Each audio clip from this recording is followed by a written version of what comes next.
Okay, ngayon magpapakain tayo ng ating mga alagang hito. At yun, very good din kasi okay na sila. Nung nakaraan, nagtingalaan yung mga alaga nating hito. At ngayon, okay na. Tingnan nyo.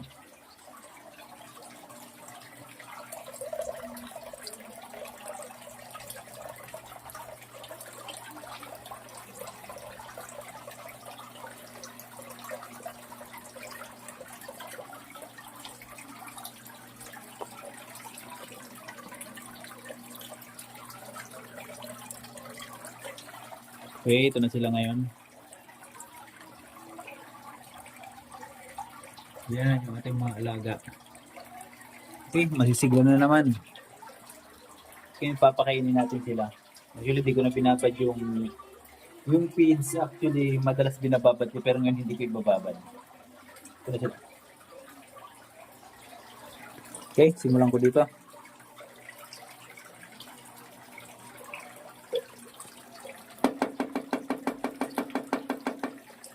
Okay. Simulan natin dito.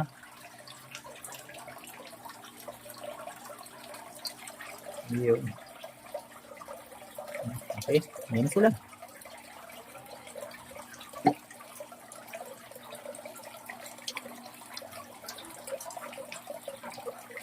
Kaya yan natin mga alaga, masisigla na.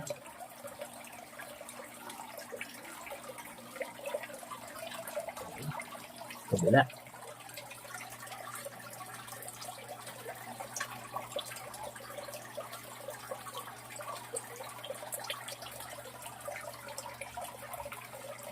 Alaga.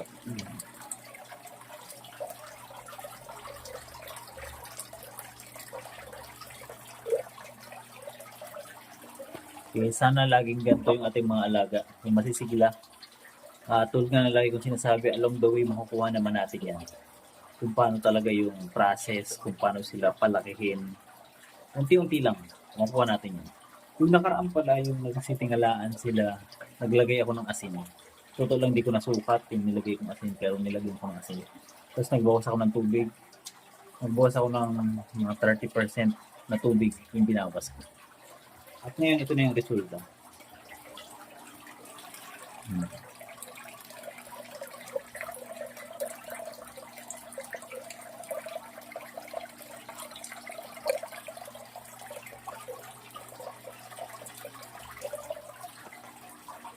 Okay. Dito naman tayo sa taas.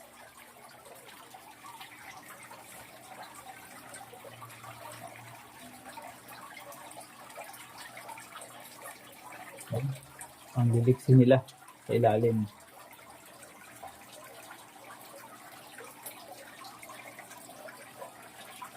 May liksi sila sa ilalim. Ayun.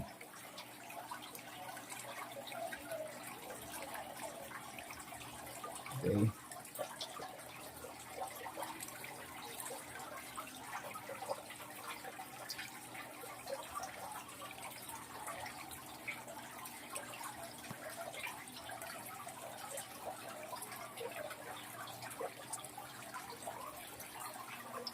Ito yung nasa taas yung nakaraan na hindi ko makain pero ngayon okay rin sila. Liliksi na nila.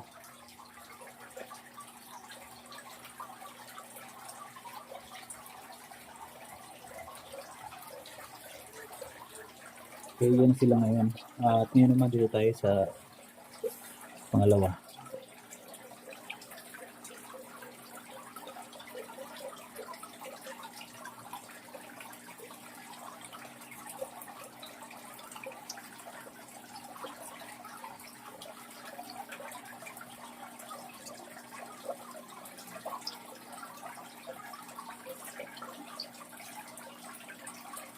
Ayun. May lakas kumain to. Ayun, may lakas kumain.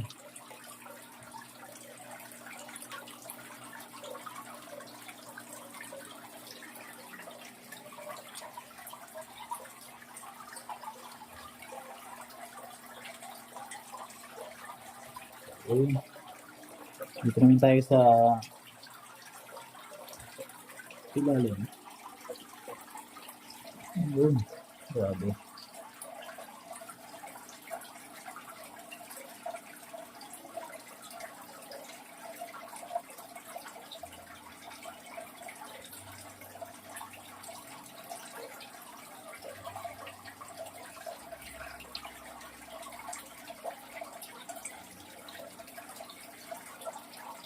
Grabe. Ang nakakatuwa lang ngayon kasi ang gagana nilang kumain, lahat sila. Kaya, okay, good. So yung kailangan ko lang i-maintain kung anong meron ngayon. Kasi syempre, alam ko naman na hindi sa lahat ng oras talagang magana silang kumain. Meron pala akong binili na panglagay sa tubig. Ito siya.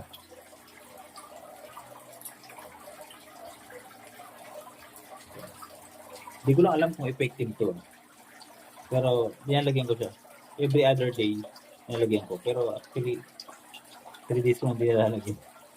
Ngayon nilalagyan ko. Pero patak-patak lang. Tigil isang patak lang sila.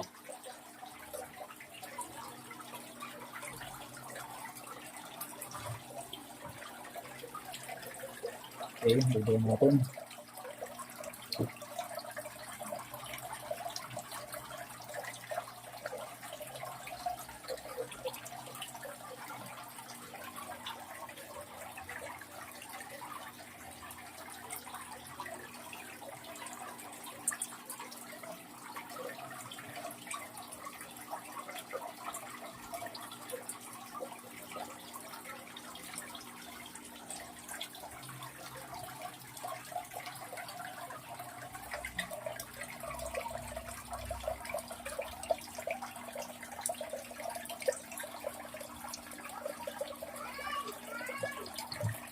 So, ito na yung ating mga alagang isda.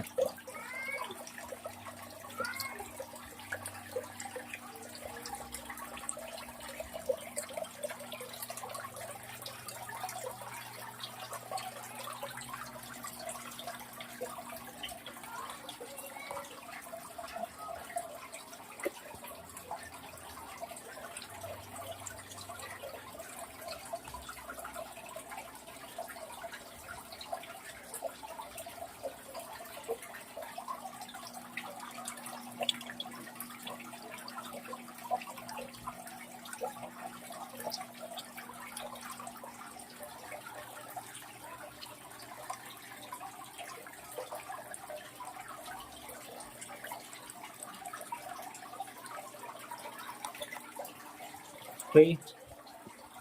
Okay, sa ngayon hanggang dito muna ating video. At syempre, tuloy-tuloy lang itong Pisda project natin. Ang ating Pisda project, tuloy-tuloy lang natin. Sa ngayon dito muna. Sa ngayon hanggang dito muna ang ating video. Sa ngayon hanggang dito muna ang ating video. At syempre, i-monitor natin yung ating mga alagang hito time to time para tuloy-tuloy makikita natin yung improvement niya hanggang sa makuha natin, ma-perfect natin yung pag-alaga ng ating mga hito, especially nandito sa drum.